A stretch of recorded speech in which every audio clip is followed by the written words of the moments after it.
Talk Shoes. Recorded live. Hello and welcome to the Castle Dracula podcast. On this podcast, we talk about horror movies, vampire movies, and all-around awesomeness. And this week, we continue our Stephen King retrospective with Silver Bullet, starring Corey Haim and Gary Busey. Bear in mind, if you haven't seen today's movie, we're going to be talking about it from the perspective of horror fans we have.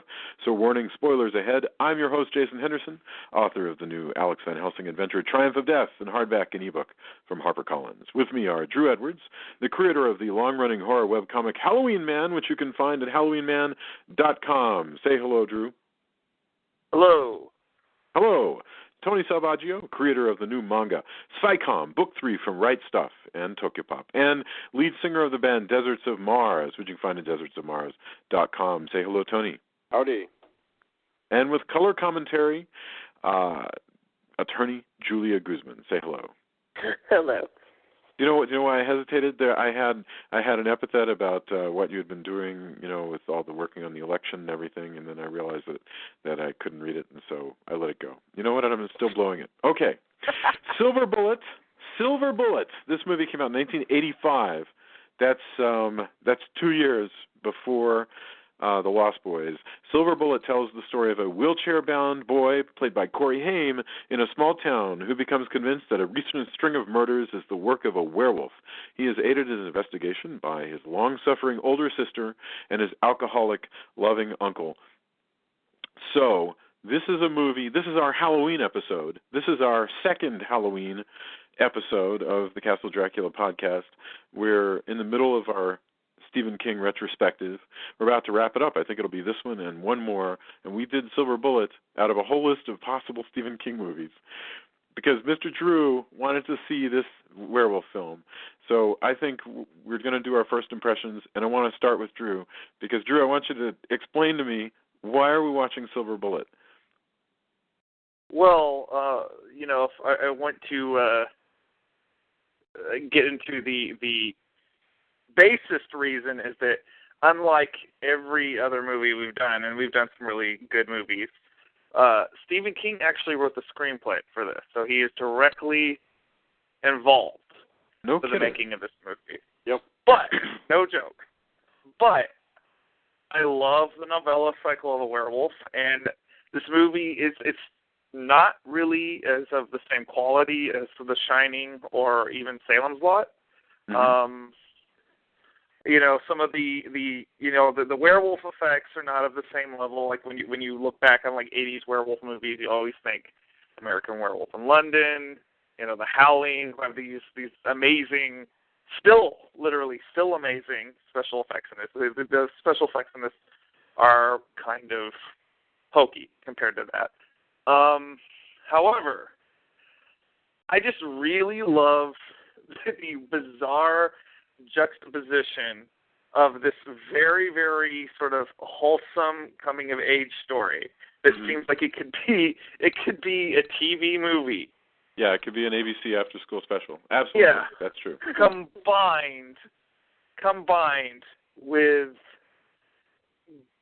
a very, very gruesome drive-in horror sensibility. I mean, this movie is grotesque, and with that bizarre mishmash that is going on, this may be the most unrepentantly Stephen King thing that we have seen so far. Like, this to me is when I think of like a Stephen King vibe. Yeah, this is it. This is it, baby. I mean, Gary Busey's character kind of sums up the whole thing, and I love watching Gary Busey chew up the whole scenery. I had a lot of fond memories of this movie. I watched this movie a lot with my brother growing up. It's always been kind of a Halloween time favorite. When I was a kid, I thought it was really scary. And now that I'm older, I kind of laugh at like the hokey 80s-ness of it. But I still think it's an enjoyable flick. It's fun. It's a fun movie. Okay. All right. Very cool. You know what? All that's heartfelt. So I have a feeling I'm going to probably be nicer to this movie than I could be because I'm duly convinced by a lot of what you have to say. Julia, give me your first impressions. Well, first I want to say that we're doing this podcast during, Hurricane Sandy's beating up the eastern coast. I want to just say that my thoughts and prayers, and I know all of ours are with all those folks who are don't have power and therefore can't listen to our wonderful podcast or do anything else they want to do, probably, and especially for their safety. So I want to say that. And that said, I did not enjoy this movie. I found it gross. I found it boring. It wasn't being gross. So this is going to be one of those where I'm just going to be like, yeah, I don't have a lot to say about that. But the good news is I didn't find it, offensive on a moral level or anything like that. So. Well, that's always a good. Yeah. It has that going for it, that you didn't find it morally offensive. All right. right. The whole priest being a werewolf thing, but that's, that's neither here nor there. That could happen. Tony. They're not immune. Yeah, exactly. I saw this. I had read the novella at my stepbrother's house, I think, and I think we were staying there, and I think we saw the movie in the theater, if I'm not mistaken. If it wasn't, it was on HBO, but I'm pretty sure we saw it in the theater. And that was pretty cool because it is really gross. Getting my parents to take us was pretty awesome. All things considered. It's pretty cheesy, I will have to say, but I have to agree with Drew that despite its cheesiness and its very much TV look, I think there's a lot of really kind of heartfelt pieces in it. It tracks to the novel pretty well. It is definitely, I agree with Drew that it's the most Stephen King-y of Stephen King movies. So yeah, I mean I enjoy it. I totally understand, especially on rewatch, why people wouldn't enjoy it and why it might be a hard sell to sell somebody who's maybe seen American Werewolf on this, if they've never seen this before and it isn't part of their nostalgia trip. But I don't know. I think there's a lot of bits that are really cool, and there are some really pretty amazing kills with practical effects. That there really are. Yeah. Well, this is the only movie I think I've ever seen where a werewolf wields a baseball bat. So yeah, that's true. That was really kind of shocking. The werewolf using the baseball bat. The only thing I can think of that's similar to that is the brief moment where Pumpkinhead gets a hold of a shotgun, and Pumpkinhead. You just don't think of movie monsters needing or really wanting weapons like that, but it's effect. Can I make a really quick pause? Sure. How great is it that we are talking about a werewolf movie? There is a full moon. Yes. It is a few days before Halloween, and I know not everybody is in love with this movie as I am, but there's something beautiful about that. No, I have to agree because people actually I was telling people at work about that, and they're like, werewolf movies on a full moon. Whoa! What do you guys? You're right. You're right. It is a real. And thank you, Tony. It is. Do I need to worry about any of you guys suddenly wolfing out during this? I'm worried about Drew, honestly. Not while I'm on the phone. Yeah, but he's down in Austin, so not till midnight. We're safe. So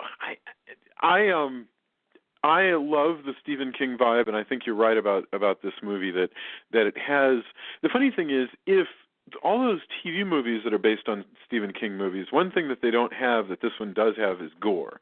And so you're right that this probably captures Stephen King in a way that a lot of those TV adaptations do not, because one thing that's true about Stephen King, that's also true about this movie, is that there's that sort of goofy sense of sentiment. There's a goofy sentimentality about Stephen King that I really love, combined with this really grody EC Comics gore that he just sort of dollops both of them. And that's his vibe.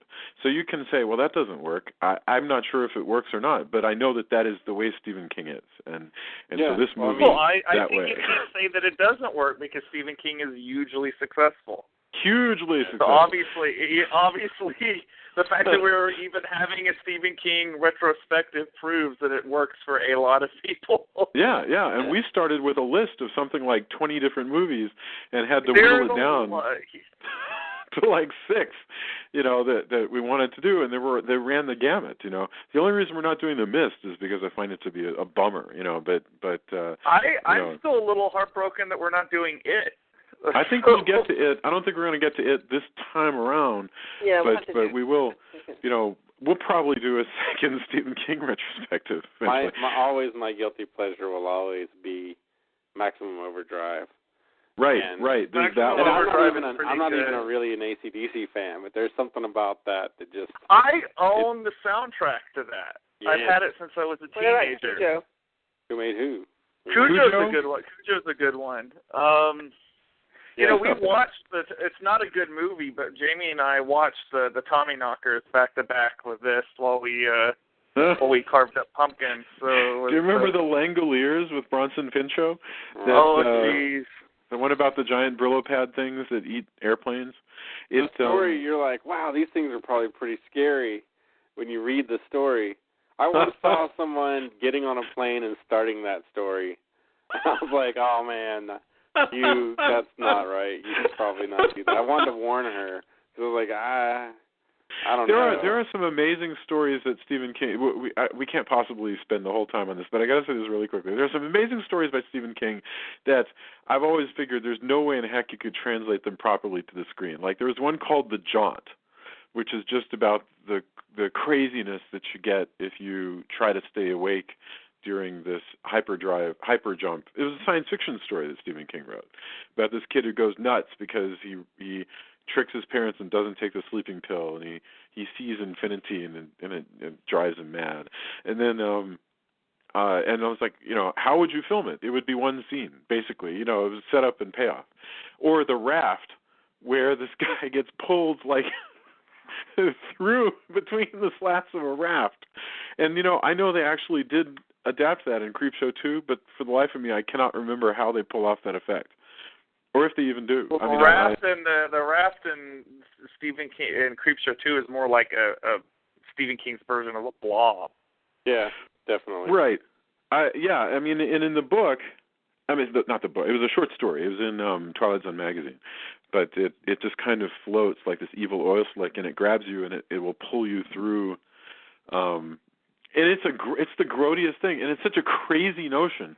Anyway, that's all Stephen King. But all right, back to this. Silver Bullet. Silver Bullet. It didn't work for me nearly as well.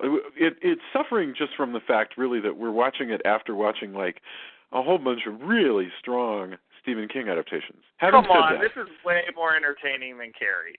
Like Carrie is Dolesville, man. Well, no, I understand where you're coming from about Carrie, but I actually do like Carrie better than this movie. I will say this. All right. I'll say this. I already have a kind of affection for this movie that I didn't expect. And I also like the fact that, first of all, I like the small town vibe. I think it captures that really well.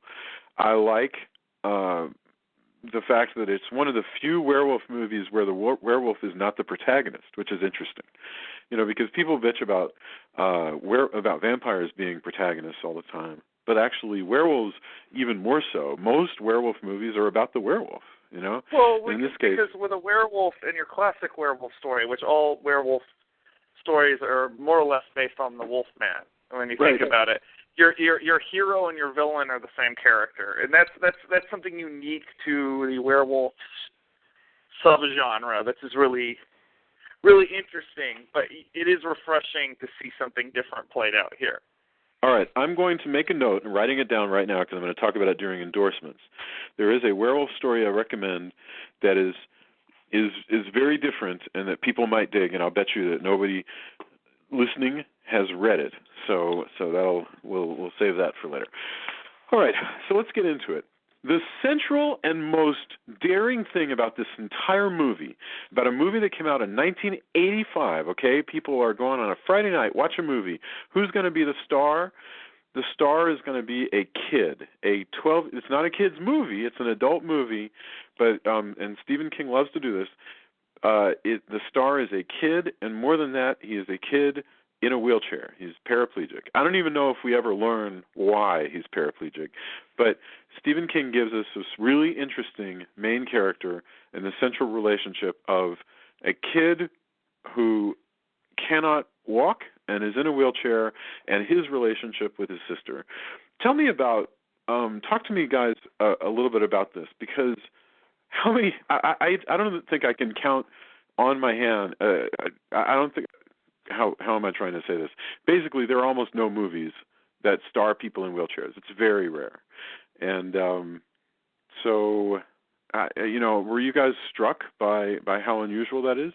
Or is this just me being prejudiced? And of course there's lots and lots of movies starring people in wheelchairs. I think in terms of him being a horror movie protagonist, definitely makes you more afraid for him. I mean, particularly there's a scene later on, and this isn't even when the good Reverend is a werewolf, but he's being stalked by him, and he gets upper this bridge, and it's one of the more terrifying scenes in the movie. That is a very good because you know he's in a wheelchair, and you know that he really has nowhere to go. And interestingly, Go ahead. Julia, did we lose you? That his wheelchair actually ends up being something that helps him, because he gets that motorized wheelchair, so he's able to run away from the werewolf a lot faster than any other person would be, because now he has a motorized wheelchair. It's so almost a superpower. In a way, it's like Iron Man, It's interesting because we actually just watched, on Sunday, we watched this talk by this woman who has prosthetic limbs, but she's one of those runners that's been like Olympic level runner, because she's had these special running prosthetics. And so she said that they talked about the debate that's kind of come up because of the guy who came in second recently in the big race, and he had the prosthetic limbs. And it's the idea is that people think of it now as like, rather than as a disability, as more as like potential to be a superpower, because you have these bionic limbs. So I mean, I think that's the interesting thing about it, is that you can see it as a disability, or a vulnerability, but you also see it as a strength when he is able to outrun the guy. I kind of liked. I personally kind of thought it was neat and interesting that we had basically a cyborg like winning in the Olympics. Like, wow, that's the we don't have flying cars and crap, but we've got a dude who overcame. I mean, because right now it's not like you just strap on like bionic limbs and you're Lee Majors. You have to train up to you have to relearn how to walk and run and everything. That's absolutely right. The guy who turned that into if I was an Olympic level runner, would I be mad? Maybe, but to me, I was like, whoa, look at this. This guy, he not only did he overcome this, but, he's got these limbs, and now he's, winning races. That's absolutely the future. But when you think about what's going on here, so, first of all, wheelchair-bound heroes in horror movies, there are not a lot of them I can think of. I think there's, is it Whatever Happened to Baby Jane? One of the main characters in a wheelchair. I think there's the really irritating wheelchair-bound guy in Texas Chainsaw Massacre who you are rooting to get killed because he's such a dick. There's the guy in I think there's a wheelchair-bound guy who's one of the first victims in Friday the 13th, Part 1. But here I don't know that's not Friday the 13th. That's not Friday the 13th, Part 1. No? Was it Part 2? No, I believe that is Part 3. Oh, okay. Well, I'm sorry. The one who goes down. Remember, he goes down the stairs. The one who goes down the stairs with. Okay. That is pretty sure that's Part 3, but I'm with you. Wrong. Anyway, the thing of it is, what I like about Stephen King here is that Stephen King has this notion that he's going to show you all kinds of different people that we haven't been seeing in horror movies for many, many years. I mean, in the 50s, a horror movie like this about a werewolf would have starred a couple of sort of clean-cut kids from the suburbs, or from the better houses in the neighborhood rather than the less good houses, And Stephen King is interested in the middle class and the lower middle class, and he's interested in people who are different. And it's really kind of daring because, the more generic your hero is, the more likely it is that everybody can identify with that person. And, and Stephen King sort of brazenly says, I don't care. I want a specific person. I want this kid, and the character about him. And he's in a wheelchair, and it gives me an opportunity to play with this complex relationship that he has with his sister, who I loved this relationship because this character. We've met this poor, long-suffering girl who has to deal with her brother and help and fight with him and fuss with him, but also have to deal with just these sort of responsibilities. She also is the only one who really believes in him. I mean, she's the one who says, I believe you that you shot this guy in the eye, so I'm going to go throughout town and concoct this, excuse to go up to every single person and see if they, have been their eyes been punched out. So, just to recap for anybody who doesn't remember the movie that well, when Corey Haim becomes convinced that there's a werewolf out there, he actually winds up facing one and damaging the werewolf's eye. And so he tells his sister the next day, and he says, so go around town looking for somebody with a damaged eye, with an eye patch or something. And the sister's like, okay. And so she does it. That's really pretty cool, I was impressed over and over again by how wonderful this sister character is, that she's mad at him for being immature and for, sort of letting his friends be mean to her, although he, Corey Haim also makes peace with her repeatedly. I thought it was a really well-observed, kind of wonderful sibling relationship, which is another thing that I kind of feel like you don't see very much in the movies. So all that felt very fresh to me. Also, she's the narrator. And she is the narrator. Very fondly of him while she's narrating. But I guess it always feels like something that happened, and I couldn't remember if we get that explained in the novella because it's been forever since I read it. Like whether he's dead now or anything like that? Yeah, I think something. She certainly talks about him like has died. Yeah. Yes. And we don't have any clue how old she is. She could be any age, really, the narrator. She's clearly mature, but it's unclear if she's how mature, whether she's in her 40s, 50s, 70s. It's right. She doesn't crackle, but the brother could have died. And remember, this is just 1 year, forget about the novella, this is 1 year, before Richard Dreyfuss will do all of this in Stand By Me, because that movie also is about a central, roughly middle grade character, being told by a mature, narrator version of the character. Also Stephen King. Also well, absolutely, yeah. Also Stephen King. And if we think about it, it's possible that he's got a whole bunch of stories that feature, young characters getting mixed up and stuff. The Shining really, largely, is heavily about Danny. And I mean, Salem's Lot is heavily about the kid, almost as much as it is about Ben. So it's funny that, I mean, think about this. If you're a writer and you go to Hollywood and you say, I'm going to write a story, and it's going to be about an 8th grader, they're going to say, you know what, why don't you make it about the 8th graders, about this spy who works with the 8th grader, and let the 8th grader be like a minor character that Stephen King has the guts to make a kid his main character and tell the story. Well, Stephen King also has the freedom kind of to do these things because he's Stephen King. I mean, in theory, that's true. I don't know. Is that true in 85? I guess that's true in 85. I really have no idea. I mean, it might have been more so in 85. Because they're like, hey, we got to cash in on, like, let's do this now, Yeah. I mean, the movie was definitely. I remember the posters for it. It's Stephen King's Silver Bullet. Yes. It wasn't. They were definitely cashing in on the Stephen King-ness of this. But again, you got to remember, they trusted him insofar as they're like, okay, well, you can write it and everything, but here's the budget. Yeah. Right. So it wasn't like they gave him, Kubrick money. And people's reputation can disappear overnight. Sure.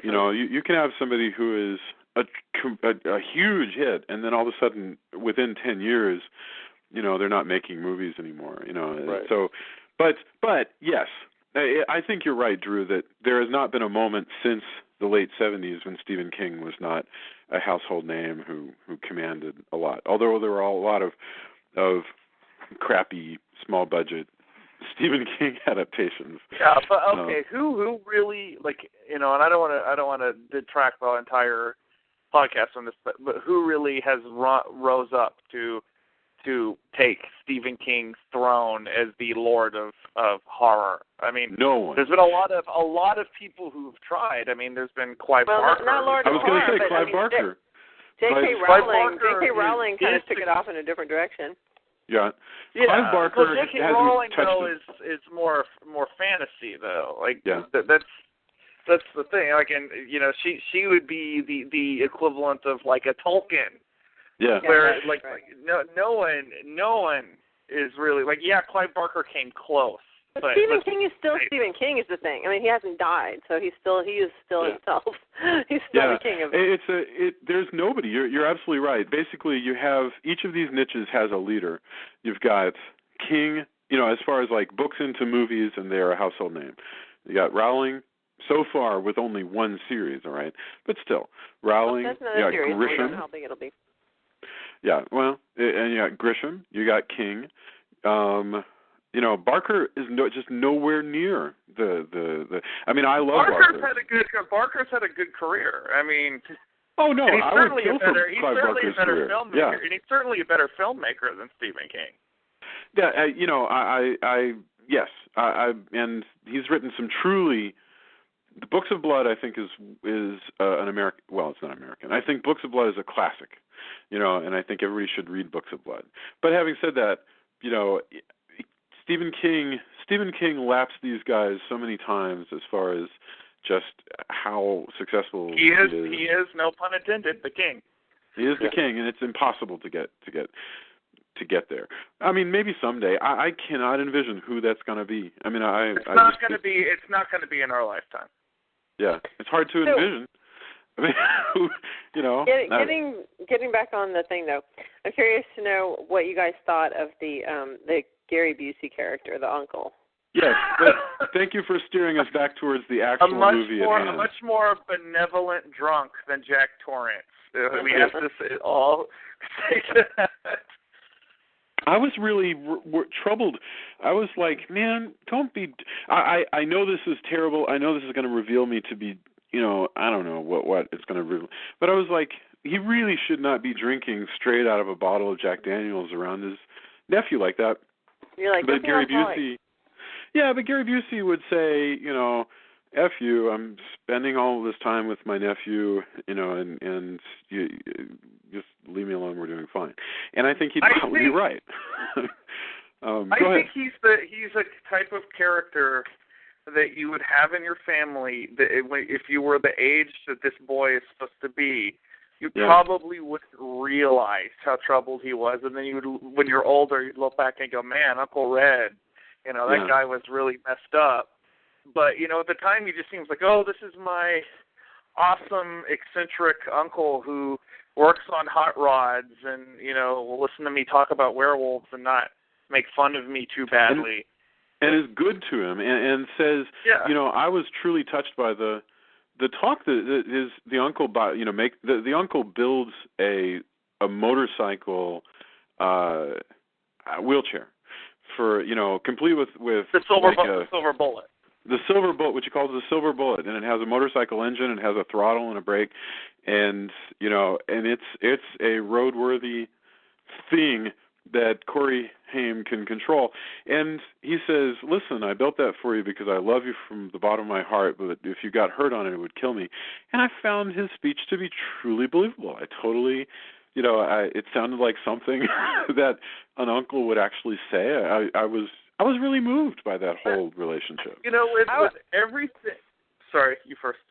I was going to say, I thought it was a really interesting conversation when the mom was talking to him, and she's like, look, he's crippled. He da-da-da. He's like, no, he's not. He's fine. Leave him alone. He can do whatever. And she's like, he can't do things other people can do. And he's like, he can do whatever he wants. So that part, I actually thought, he came off as the better person, because he was like saying, just because he's in a wheelchair doesn't mean he's any less able than anybody else is. He has as many chances to be a great person as anybody does. And I thought that was kind of neat, because the mom clearly has decided that she needs to do everything for this kid, and that he'll never amount to anything, basically. And he's like, that's not fair, Yeah. You were going to say something, Drew? I always imagine this character to be the best possible version of Gary Busey. Because, everything you know about Gary Busey, because he's such a tabloid personality over the I don't think Gary Busey's faking being drunk in this movie. I think, right. But I think he's mostly a benevolent guy, and you're probably like, man, why are they letting him hang out with him? He is he's a good uncle. He's a good uncle, and I didn't feel like they shouldn't allow him to be around. The dad, I guess it's more a function of the story than anything, but the dad seems like kind of an absentee father. We never really get to know him. I love the fact that the dad is always there and never there. The dad is in almost every scene that has the family in it, and yet I don't think he ever has any lines that are directly acted upon in the scene. His lines are always just kind of noise in the background, and I guess, look, at different times of your life, maybe that's sort of what it's like, and remember, we're catching this movie takes place over the course of a couple of weeks. We don't know what Mom is going to be like. A couple of months. Oh, is it a couple of months? Well, anyway, it's a very, very short time, though. It's a tiny period of this guy's time. We don't know what relationship with Mom is going to be like in 2 years, and the relationship with the uncle. We don't know if the uncle is going to get killed by some people he owes money to. And there's all this stuff that still remains, in the future. But for now, this kid's uncle is his best friend, and that's and it is kind of awesome. I'm jealous as a creator of the fact that Stephen King is able to create these wonderful little interpersonal relationships that take no money, really. It doesn't take any money at all to say kid in a wheelchair, long-suffering sister, drunk uncle, and they're happy. That's amazing. You have to really admire that. Okay, what about Corey Haim, who we haven't even talked about? We talked about his character. We talked about his character, but I want to talk about him, because Corey Haim turns in a really wonderful little performance. Think about what a dork he is in The Lost Boys, right? Which we talked about. We already covered The Lost Boys, and that came out in '87, so it's 2 years after this. And yet here, Corey Haim turns in a pretty well-observed, low-key performance. And he's such a hyped-up goofball in Lost Boys. And it could very well be that's the way that part is written, who knows. But I was really impressed with him here. It made me really actually very sad about what would become of Corey Haim, because he derailed horribly and, and finally died because of all of his various. He did die of an overdose, right? I'm trying to remember what precisely happened. I think it was heart complications, but because of his past drug use, I could be wrong about that. Here we go. Died of pneumonia, and it was very sad to watch him on TV, constantly trying to get back into the business, trying to get into another Lost Boys movie or what have you, and sort of meeting with all of these disappointments because people seem to regard him as not really the best bet. And he's good here. He turns in a great little performance, and it's kind of neat. It kind of amazes you to look at what a wonderful future a lot of us have in front of us, and how sometimes it just doesn't happen. So I mean, he's still a goofball in this movie. Like, yeah. that's he's not very different from that. I guess. Well, he doesn't. He's not singing in front of the mirror, though. He's socially awkward in a way that you would believe for someone that would be that age and in a wheelchair. Yeah, he's still got a. He's not overacting, which is though. Awesome. No, like, I mean, so he's still a charming kid, even he's in a wheelchair, and I mean, again, I think Jason's right. Like, this is a guy who's like it.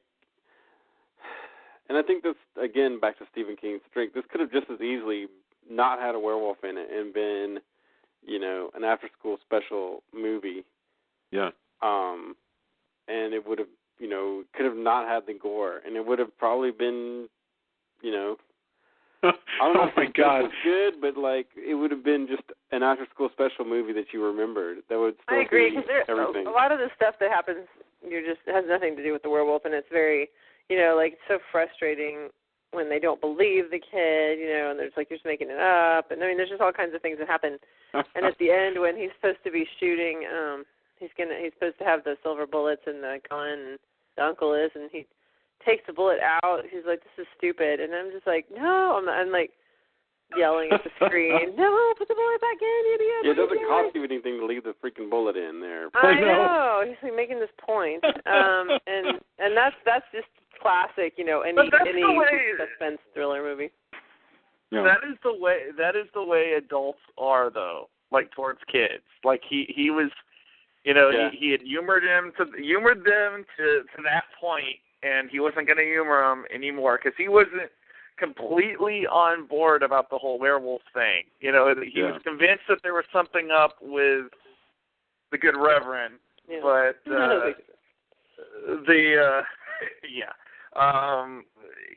he's not completely, like, he has one of the best lines in the movie, which is I'm too old to play the Hardy Boys meets Reverend Werewolf.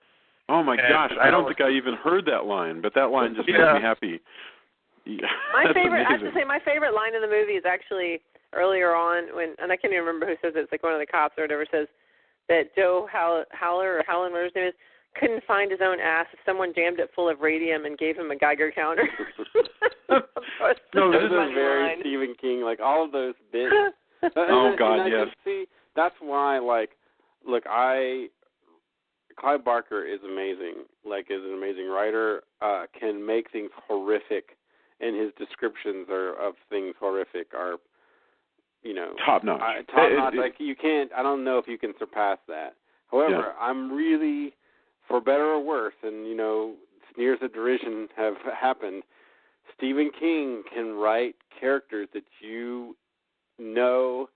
were in town with, went to school with, like, those characters, and there's something to that, and that's why, it may be, people see it as, I don't know, lower brow or whatever, like, when people talk about, Stephen King, they're basically sneering at how, bourgeois he might be. Well, it's how much he observes. The populace, Okay, can you explain something to me?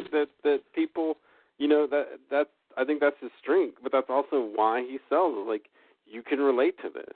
And I think that a lot of successful horror is because, you want this character to survive, or you want to know more about, this character in this story, that kind of stuff. And the only person as fascinated with rednecks as Stephen King, to my mind, is at least in the horror genre, is Rob Zombie.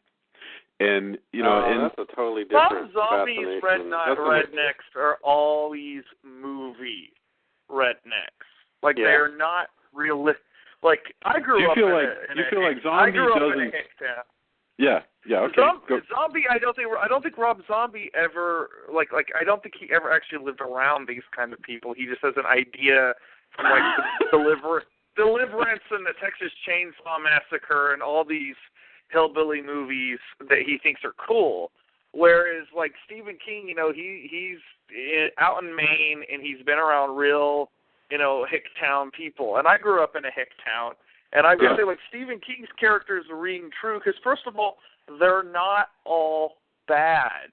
Right, they're not all bad. You know, he's got good poor people, he's got bad poor people, and yeah. you know, but he's fascinated with the lower classes, and he uses, you know, that word himself, because he says, I came from the lower classes, and and he's fascinated with it.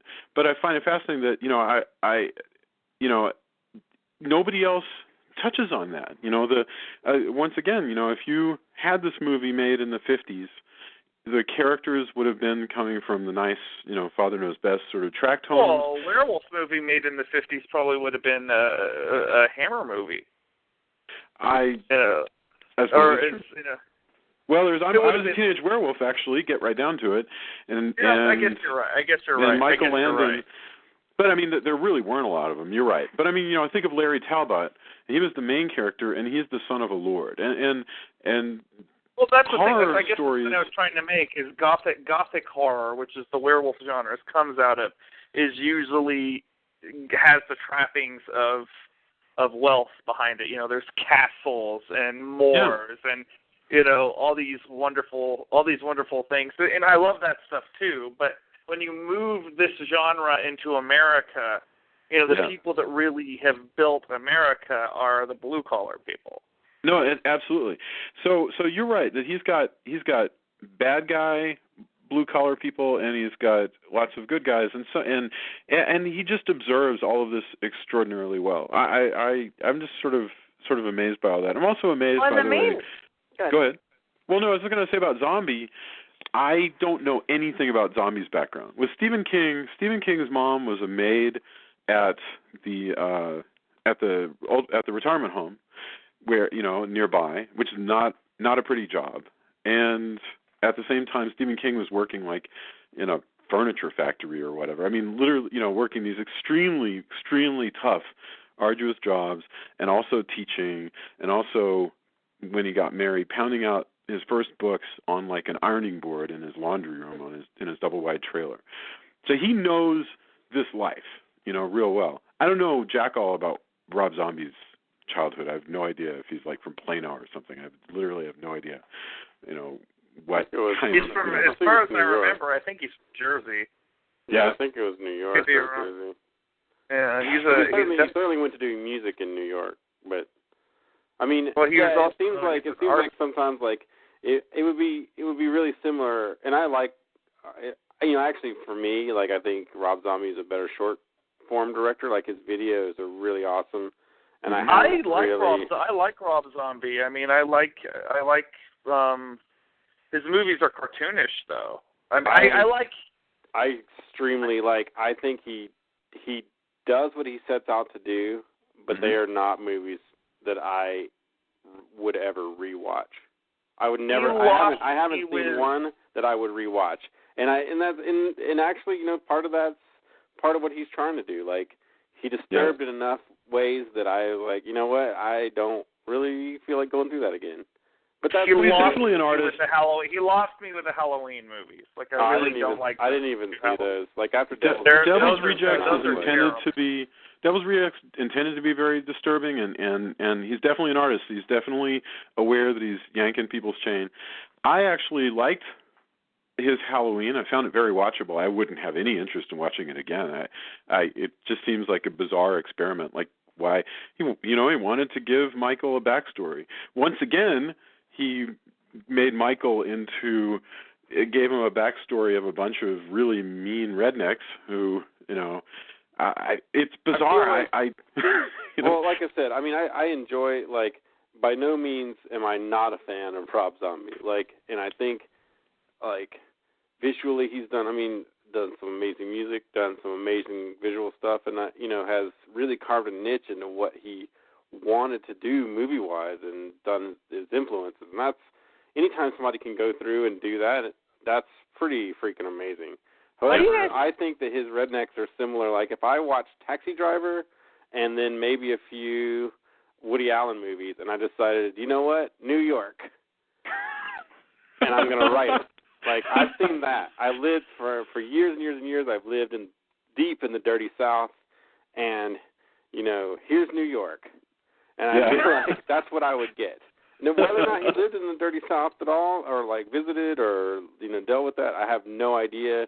You know, if he's ever listening to this, I'd like to know, hey, because like I said, I am still a fan, but it really does feel like that. Like everything all the rednecks do come from Chainsaw Massacre and Deliverance and Hills Have Eyes. Well, and has nothing they are to do definitely with cliche. real people. I mean, yeah. So to get back to, and I'm glad we talked about Zombie because it's a way of looking at King from a sort of fresh perspective. King deals with the same social classes that Zombie is fascinated with, on but a more you really way. Yeah, there's a lot more. There's certainly a hell of a lot more affection. I think if we were so lucky as to have Zombie listen to this podcast, he'd probably send us an email and go, "You guys are bastards. You totally misread blah blah blah." I was listening to Hellbilly Deluxe earlier today. I can say whatever I want. Yeah, and in his defense, it's not just him. There's a whole where he's gotten some of his influences are exactly like those rednecks are not. Still to me though, some of the scariest rednecks and actually sort of believable, but also really scary are Race with the Devil. I love Race with the Devil. Are you kidding me? I love Race with the Devil. Wait, but we're going to get back on this movie. Okay, what do you guys think about What do you guys think about the visual in this movie? Because you're talking about the visuals of Rob Zombie. What do you think? I mean, because I didn't think this movie was that interesting visually, except for like just a couple of little things here and there where they would do a neat thing. Like, for example, the dream sequence that the priest werewolf had. Before you know he's the werewolf, he has the dream sequence is nightmarish. I mean, that was really like, interesting. The swaying, the really weird dramatic swaying during Amazing Grace, and then everybody turns into werewolves.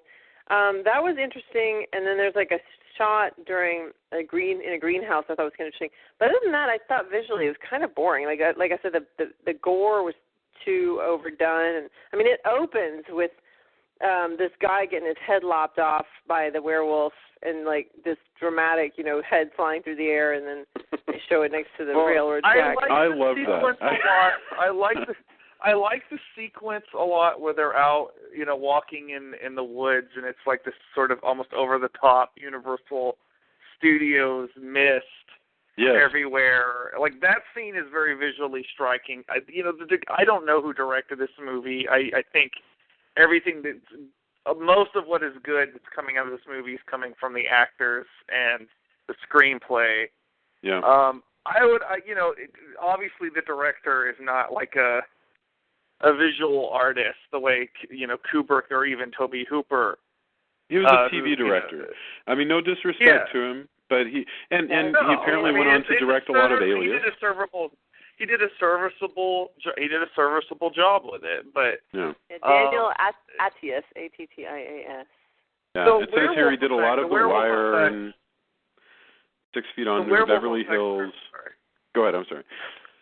The werewolf effects are really subpar compared to what else was going on with creatures. Well, the gore is great, though. The people getting torn up by the werewolves is fantastic. The werewolf itself, I kind of wish she had kept it in the dark more, because the werewolf kind of looks like a teddy bear, kind of. I mean, it looks. Well, yeah. I mean, every time you see it, it looks like the head is too large for the body, and I know that's probably because the people who created it probably didn't know how to mask that quite as well. I mean, and when you think about, we were all talking about The Thing, and obviously we mentioned American Werewolf in London. There was a lot of amazing special effects going on in this time period, and there is no reason why this couldn't have been a tour de force that way. But I think still that the budget just doesn't, because the werewolf scene you guys are talking about, like the nightmare scene, that's pretty awesome. Yes. No, the nightmare scene is great. And so, I think it really comes down to it. It's like, I don't know if you've seen Dylan Dog, but I got to see it, and the director was there, and he's getting on the plane to go film it, and the studio says, hey, we have, I can't remember if it was half the budget or quartered the budget or something. And so you go someplace and you go, wow, there's a lot of werewolf in this movie. Yep. And you go, well, we can do the gore because we got the guys who know how to do that, right? Because, that's something, because the gore is pretty amazing, like, as far as all the practical effects. I mean, guy gets pulled through a board. I mean, just crazy stuff where you're like, whoa. Because and the guy's head flying off, to me, being, you know, a horror movie fan, you know, budding horror movie fan, especially at the time in '85, was like, that firmly is like, guy get his head chopped off, that firmly established, you know what, we're in Stephen King gory land. Yeah. Right off the bat, like, this right is off the the movie bat. you're going to see. And it doesn't really, you know, I think it definitely visually does, even on the big screen, even when I saw it, it feels very, I felt like it feels very TV. Yeah, like, I felt like I was watching an episode of In the Heat of the Night a lot of the time, you know, because In the Heat of the Night was always shot in I think it was Athens, Georgia, and this is North Carolina. Or it feels like an after-school special. When we were watching the movie, he goes, "This is like In the Heat of the Night," and right then the guy who was on In the Heat of, one of the cops from On the Heat of the Night comes on the screen. Yes, really that's funny. awesome. And you know, I always feel bad talking about stuff like this because I'm sure there's a story. You know, like I'm convinced nobody sets out to make a really bad film, or if you found it visually boring, I'm sure that's probably frustrating to a guy who eventually, you know, he went to direct portions of The Wire and Alias and stuff like that, which are, you know, usually visually stunning. And so yes. it always feels frustrating to me when I know, you know, yes. I'm sure that wasn't the intent, but when you look at it, especially in retrospect, it does feel very television. Look, it's not all bad, and I think I'm the biggest fan of this movie out of a lot of us. Yeah. But, you know, like, I can point out of its flaws, but there's, like, 4 or 5 things, you know, that we've all mentioned as a group that are really outstanding. The thick fog, I think, is nice. I actually really enjoyed, because at that point, when they're walking in fog up to their waist, the movie is pure fantasy. It's absurd. It's silly that the fog is that high, and yet it's kind of cool, you know. I guess if you think of it as an absurd kind of movie, then it's okay, because it's an absurd scene. Like when they're all out there and the werewolf just keeps pulling one after another under, and you're like, why is he killing all this? Because my other question is, I mean, I don't know. Maybe you guys can tell me what the history of werewolf lore is, but I don't know if werewolves attack out of a sense of, like, are they attacking because they're hungry, or are they attacking because they're defending themselves, or are they attacking out of just pure meanness, which is what seems to be the case here, where he's just like, I'm going to kill everybody. It kind of differs from movie to movie, but, I mean, when you think of, like, your classic werewolf movie, you know, they attack people and they eat them. And, you know, this movie, though, it seems like when he's, well, I mean, I guess he has eaten a few of them, but, you know, it seems more like he turns into a werewolf and suddenly he's this sadistic killing machine. And he's a homicidal maniac. He's basically he's a killing machine. You're right, like a shark that's just chewing people out. But also he has the moral stuff because he's like, hey, I committed suicide. Yeah. Like, he thinks he's doing God's will. He thinks he's doing God's will, and that's fascinating to me. Yeah, exactly. Well, one cool thing is they also the novella had illustrations in it, and they went along with, you know, each story. And so one cool thing is if you had read that, like, they touched on every illustration. There was a corresponding scene that it, you know, really rewarded you for having, you know, read that, and that was pretty awesome, actually. Like, oh yeah, that's the scene. Like, hey, look, they kind of used pieces of it as like, you know, we want to incorporate this. I feel bad that I think it goes for a decent amount of money. Last time I checked, the illustrated one. Who knows if it's still, you know, the same price? But I feel bad that I haven't reread it for this because I remember really liking it, and I reread it a bunch of times. It's a hard-to-find book, strangely enough.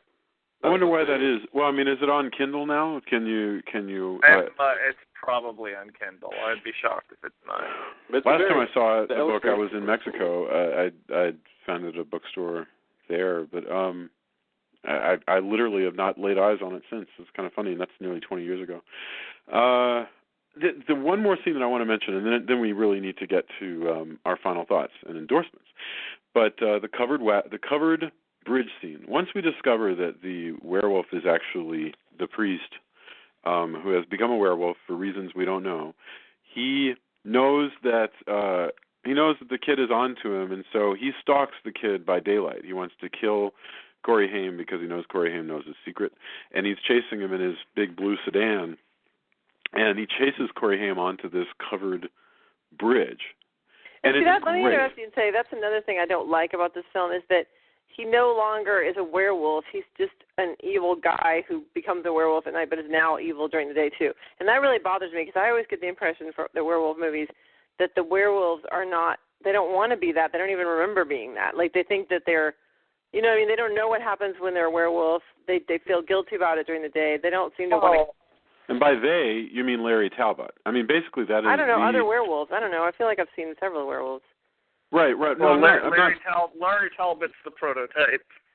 Yeah. I mean, basically that's one movie that, and I'm not arguing with you at all. I'm just saying that's the prototype. That's like Wolfman, and every movie since then really picks up, because American Werewolf in London takes the same thing. I can't believe I'm turning into this thing and eating people. Whereas here, it's like the priest is like, it's okay that I do that. I don't mind. It's hard to say. It seems like he doesn't. It seems like he doesn't particularly. Well, I mean, he even says it when the sheriff goes after him. He's like, "This is not my fault." Yeah. You know. It's but that's not my baloney. fault. That's baloney. Because he's saying, like, when he says that whole thing about killing the woman that was going to kill herself, that's when he's showing that he really thinks it's okay what he's doing. You know, and the fact that he keeps the bat. I mean, it's like a trophy or something. I think he's lost his mind. I mean, when you think about what it would be like to live with what he's living with, I think eventually that would start to whittle away at your sanity, and he does kind of have to rationalize, especially as a priest, because, I mean, when the lynch mob is going out into the woods and he knows what's going to happen to him, he tries to stop them. No, that's a good point. I don't think he's putting up a front. Like, I think he literally knows, like, hey, if they go into the woods, I'm gonna use them all as yeah. Yeah. And so I don't think I think he's made himself okay with it in the only way he knows how, which is, all things serves the will and mind of God. Like, I can't commit suicide. He's using his religion to make himself okay with it, because it's the only way he can rationalize it. But, I'm not saying that he's not evil, but, like, every villain in fiction deep down does not think they're the villain. And I think he does think that he's a victim of circumstance. Right. At least that's my read. No, I think that's really fair. And he also cuts a nice iconic figure with that eye patch. And the scene in the covered bridge is very tense. I thought that was really great. I mean, it was, and again, to some extent though, this scene where he's cornered Corey Haim on the bridge is very much like something out of the Hardy Boys. It truly is. It truly has that sort of boys' adventure feel. Like, oh no, the bad guys have got me cornered. And can he come up with? But I love that. I mean, my heart thrills when I see scenes like that. Sure. So we should probably go on and do our final thoughts and endorsements. So let's go in the same order. I was worried we wouldn't have enough to talk about, and look. Lo, we have filled the hour. No, you have little faith. We always have lots to talk about. All right. Let's go the same order that we went. Drew, final thoughts, and if you have any endorsements, then go for it. Well, are we going to do final thoughts and then endorsements? Why don't we do that? Yes, it's a good point. That's a good. Final thoughts, then we'll come back around for endorsements. All right. Your final thoughts. This movie is not as good as Salem's Lot. It is not nearly as good as The Shining. I do think it's better than Carrie. Sorry. But my point being is there is a lot of movies based on Stephen King that are probably technically better films than this. But I really like this movie. I think it's a lot of fun. It's good. It's a good old-fashioned yarn. It's a great Halloween time viewing. and I just have a lot of warm, fuzzy, nostalgic feelings for this movie. And I am also glad that we finally did a fully fledged werewolf movie after how many episodes we have done. On a full moon, no less. Yes. So this movie gets a thumbs up from me. If someone goes out and watches it, I hope they see some of the redeeming qualities that I see in it. Wonderful. Julia, your final thoughts on Silver Bullet? Well, I mean, clearly, I didn't hate it because as we've been talking, I've found several things to say about the relationships that I really liked, the characters themselves. So I think what I don't like about it is the horror movie part of it. Like I don't like the the gore. I don't like the way that the werewolf is realized. That character. Or his physical, the whole thing about the werewolf. I mean, I don't like the character. I don't like the Muppet, whatever the costume, and so that's part I don't like. But I think as a character study, it's pretty interesting. It has, like you were saying, Jason has some really interesting characters that don't usually get seen. So so I'm kind of lukewarm about it. All righty, Mr. Tony, final thoughts on Silver Bullet? I think I'm a lot closer with Drew. Like, I have a lot of nostalgia. I think it does a lot of good things. I think it's definitely hampered by its budget, and whether or not, whose fault that was, no idea. But I think people, the actors give really good performances. Like, everybody's really believable. I think the priest, I think that character is, yes, he's really terrible and terrifying, but I think we're supposed to be like, wow, he's a priest who feels these urges to kill, and that's that's kind of interesting.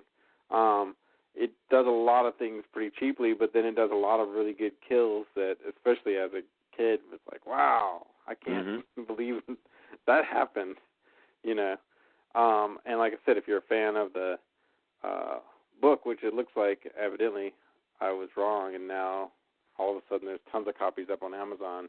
You can even get copies that came out afterwards, which have the screenplay and the novella, which Bernie Wrightson did the illustration. So that alone is worth buying it.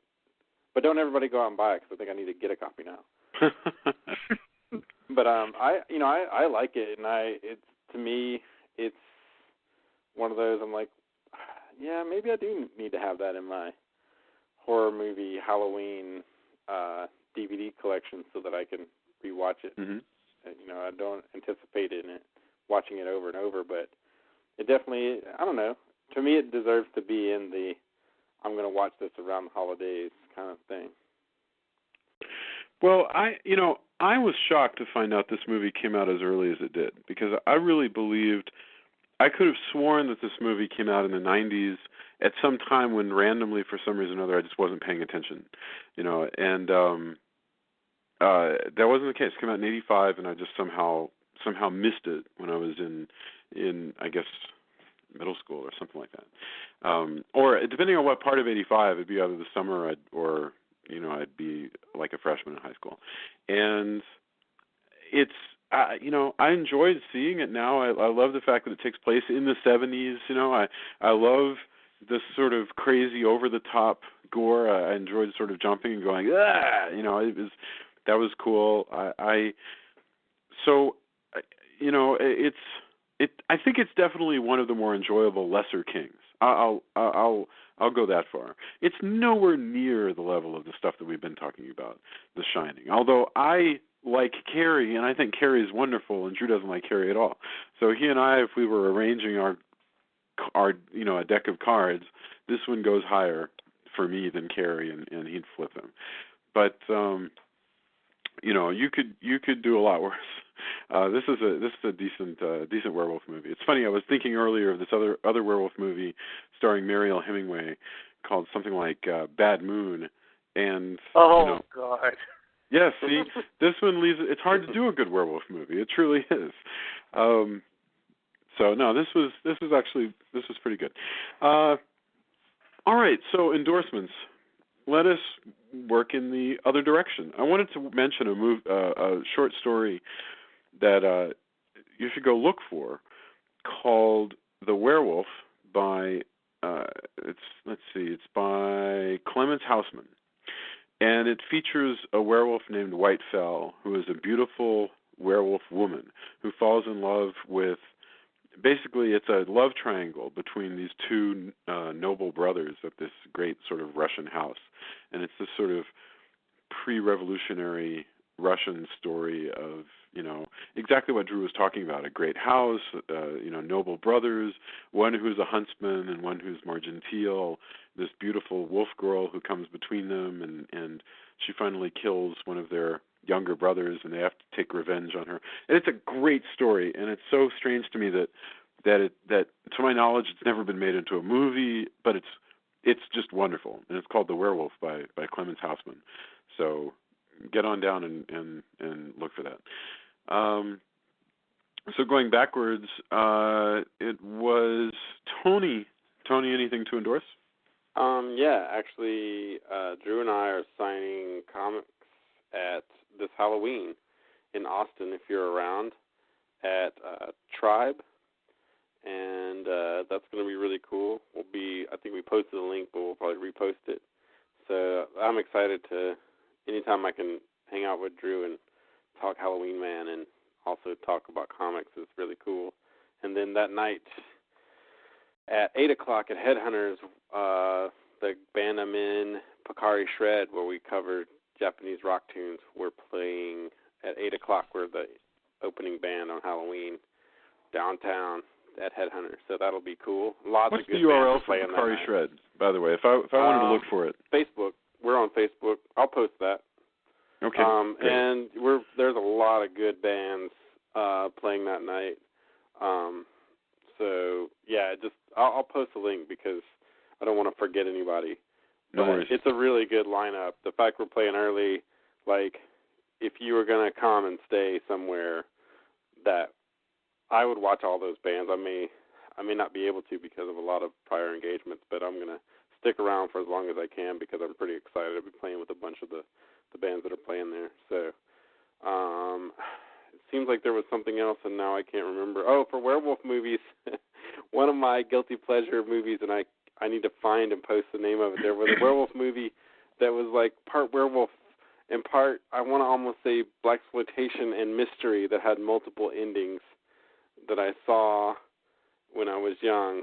And that one always, just for the pure, just weirdo oddity of it. Who knows if it's on anything but VHS. But it is not. Are you talking about the Beast Must Die? I am not sure, but the main character was the protagonist was like a cool, like very kind of blaxploitation, big game hunter. Is this the one with the wolf clock? The wolf timer when it clicks down? Yeah. Maybe, but it had multiple. The thing was, it had like Clue. It had multiple endings. Yeah, man, that's The Beast Must Die. Yeah, Drew's exactly right. Yes, that's awesome. And it's not awesome in it's a great movie, but when we talk werewolf movies, it's definitely in my I always mean to go rewatch it. I guess I need to find it at Vulcan or somewhere, or I Love Video, one of the two, and rewatch it. Even though I know maybe that would not be a good idea. I don't know. I'm torn. But that one always sticks with me. That's my werewolf movie endorsement, just because it's such a weird amalgam of things. So I wonder if that's available for streaming online. If we find it, we can post a link to it.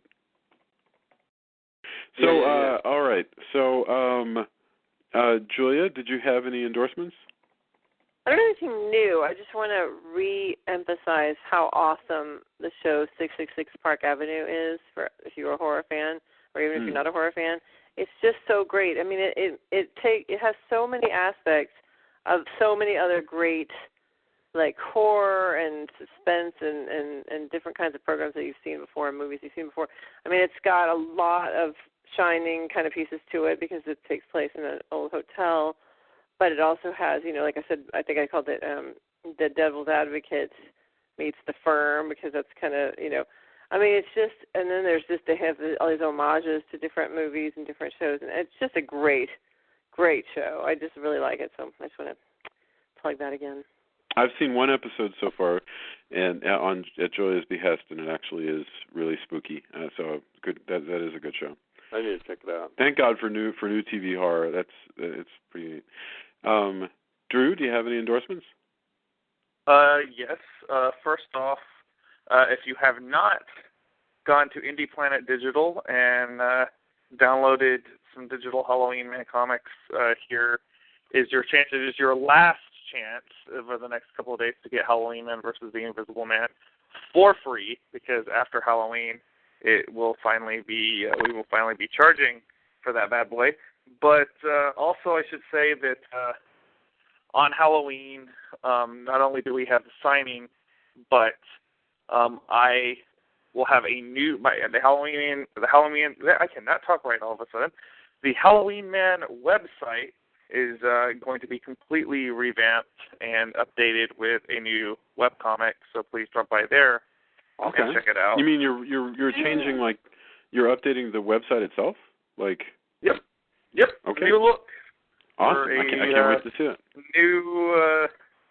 New whatever. For a new, not Millennium or something, but a new something. Yeah. That's fantastic. Yeah, and by the way, if you go to my blog right now, there's a link to your free Halloween Man that people must download if they do nothing else. It's a good way to get to know Halloween Man, is to download Halloween Man versus. Thank you kindly. Yeah. Yeah, absolutely. I wanted to endorse, actually, and I may get some flack online for endorsing this, but hell with it. I wanted to endorse Mockingbird Lane. That is Brad Fuller's update of the Munsters. They was supposed to be a series. It could still be picked up as a series. They ran the pilot as a Halloween episode. Brad Fuller, if you're unfamiliar, did the wonderful Dead Like Me and Pushing Daisies. And a lot of people out in the geekosphere, for lack of a better term, were kind of like, oh, this doesn't look like the Munsters that I grew up with. Oh, Jerry O'Connell and Eddie Izzard, oh, why isn't he green? You know what? They tried twice in the 80s and the 90s to recreate the 60s monsters, and both times it was terrible. So I feel like this was a very wise choice to sort of Tim Burton it up a little bit. And I'm sorry, Eddie Izzard is Grandpa. Awesome. I love Eddie Izzard. The entire show is worth it. Like, how could you not want more episodes of that? So if you can somehow find the pilot, well, I watched it on YouTube. I didn't actually get to see it on Friday. So right now, as far as I know, you can still find it up on YouTube. But we should all write NBC and say we want more of this, because this is a lot of fun. And that's a really wonderful defense of why they made it different the way they did. Because you're right. I do remember a couple of Munsters updates from the past. Fred Gwynne, you cannot recreate what Fred Gwynne and Al Lewis did, so don't try. Take the same concept, do something else with it, which is what they did. And I think that was a less creatively bankrupt thing to do. And I think for my money, I think the results were interesting and entertaining. And again, Eddie Izzard is Grandpa Munster. That is great. My final self-serving endorsement, now that I've endorsed something that is not self-serving, hours after Tony is done playing at 11 o'clock, but across the street at Beerland, my wife's band Danger Cakes will be playing the Beerland Halloween party. So if you are downtown and you have seen Tony's band, you want a slightly different vibe, come over to Beerland and enjoy their Halloween party as well. By the way, I won't be offended if you haven't seen my band. You should still go see Danger Cakes. Like, I will endorse them every time because I've had fun at every gig, and I wish I could go to more gigs. I've been really busy, and I haven't seen a lot of people. This is the beautiful thing about Headhunters and Beerland. You can enjoy both because they're so close to each other. Yep. And then if there's something good at Red Eye Fly, you can see that too. Exactly. Or Elysium. Yeah. Just walk around there and see a bunch of good bands. Bring like $20 or $30 and just see all the stuff you can see. See all of it. Support local music. Yeah. Because I've very rarely ever been to a bad gig at any of those places, so, that's definitely a thing. But yeah, I endorse Danger Cakes wholeheartedly myself, just because I just wish I could see them more. I think that's my theme, actually. We really enjoyed a lot the show. of people. Absolutely, it was a wonderful show.